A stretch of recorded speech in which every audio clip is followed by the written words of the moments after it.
Welcome back to Grit Gym. Today we are going to go over the kinetic chain, and basically what we're talking about is how your body moves.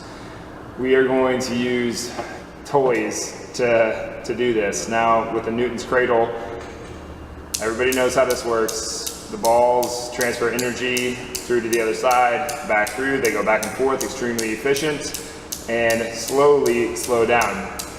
Now something to think about is that most of our body and the restrictions that come about come from a top down, a bottom up, or the center out. So there's usually an issue at the hip, an issue at the foot ankle, or an issue at your neck or thoracic spine.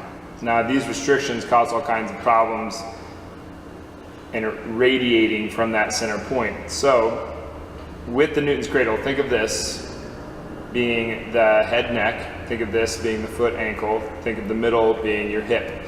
And then in the middle we can kind of think of knee shoulder region. Now if I take this and that ball has a certain amount of centration, so think perfect stiffness, perfect strength, perfect alignment, perfect stability, perfect mobility.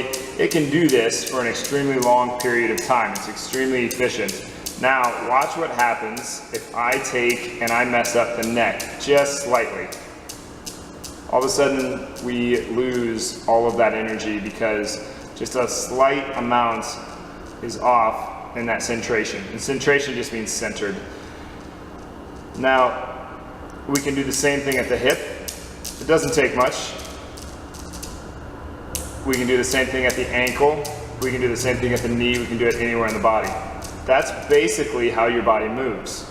If you are able to stay in very nice alignment, you have a good amount of mobility, you have a good amount of stability, you have a good amount of relative stiffness in other joints, then all of a sudden your body is able to stay in this very efficient path where you can go and go and go for a long time. Now that you can apply this to work, you can apply this to running a marathon, you can apply this to powerlifting, it doesn't really matter. The concepts still stay the same. And it's all a matter of making sure that everything is right where it needs to be.